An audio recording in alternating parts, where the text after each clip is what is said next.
Hi again. We've reached chapter 17 in Kenneth Latourette's A History of Christianity, Expansion through the Crusades. This is page 408.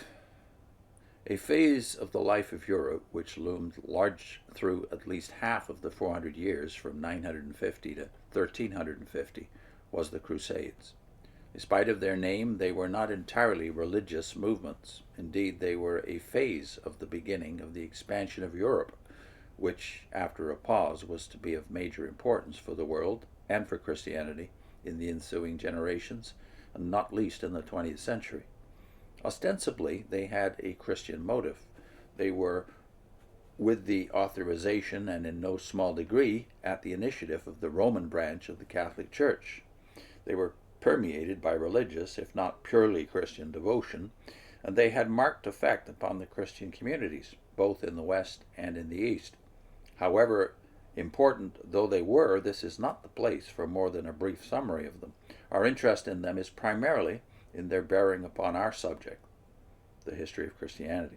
From that standpoint, they are significant partly because through them, Western Christianity was projected into the Eastern Mediterranean, partly because of the effects, largely disastrous, on relations between the Western and Eastern wings of the Catholic Church, and partly because of the repercussions on Latin Christianity.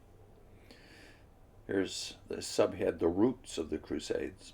Why were the Crusades? The causes were mixed and varied. They were in part that wanderlust, which seems to have been one of the factors in the invasions of the Roman Empire and its successors in Europe, of which we have had much to say in earlier chapters. They were in part economic. In the generation or more preceding the First Crusade, Western Europe had repeatedly suffered from famine.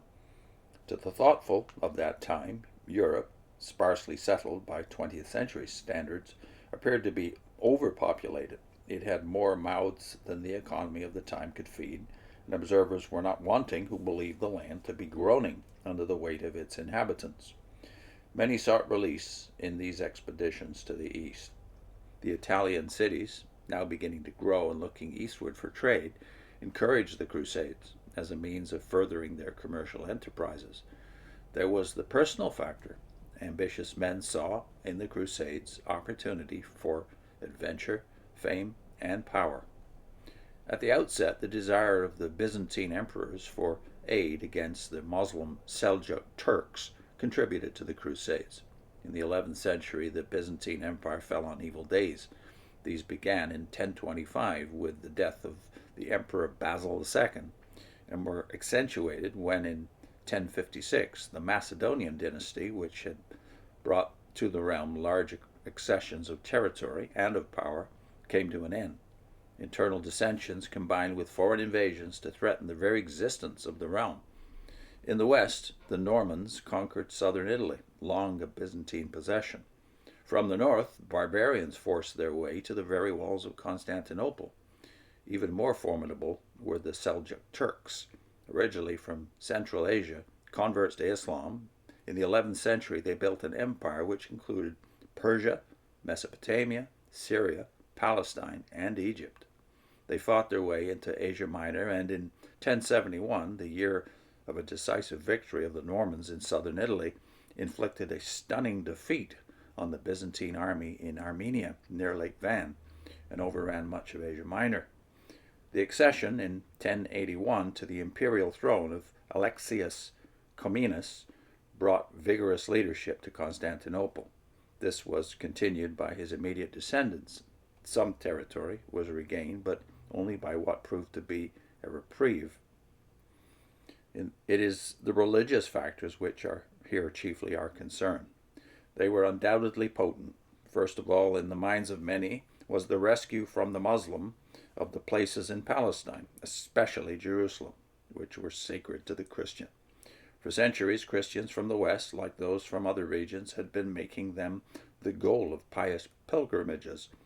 To bring them into Christian hands and keep them was ostensibly the chief objective of the Crusades. Another phase of the religious motive was the protection of the Byzantine Empire against the Muslim Turks. As we have said, the Turks were threatening this historic bulwark of Christendom. The Byzantine emperors appealed to the Christians of the West for assistance, and the popes were disposed to give it. Intimately related to this second religious motive was a third, the desire of the popes to heal the breach between the western and eastern wings of the Catholic Church and to restore Christian unity.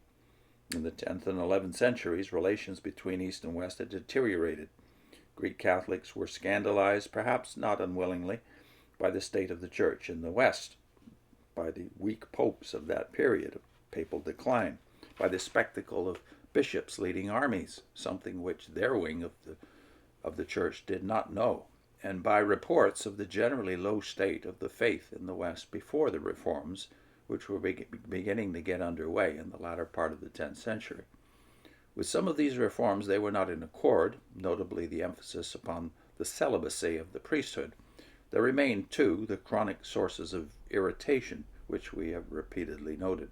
In 1054, the friction had reached an acute point when, in negotiations between the Papacy and the Patriarchate of Constantinople, the papal legates laid on the altar of St. Sophia, at the hour of solemn service, a sentence of excommunication of the Patriarch. The latter replied with a strong denunciation of the Latin position. The rupture was not necessarily final, for there had been earlier ones, which in principle had been healed, but it was serious, and the popes wished to remove it. Next time, the First Crusade. Put in a link this time to, again, Walter Rauschenbusch, the Baptist theologian, on his take on monasticism and the very mixed blessing of medieval Catholicism. The medieval church elevates marriage, Rauschenbusch noted, but favors celibacy. How's that going to work out for the Catholic Church? See you next time.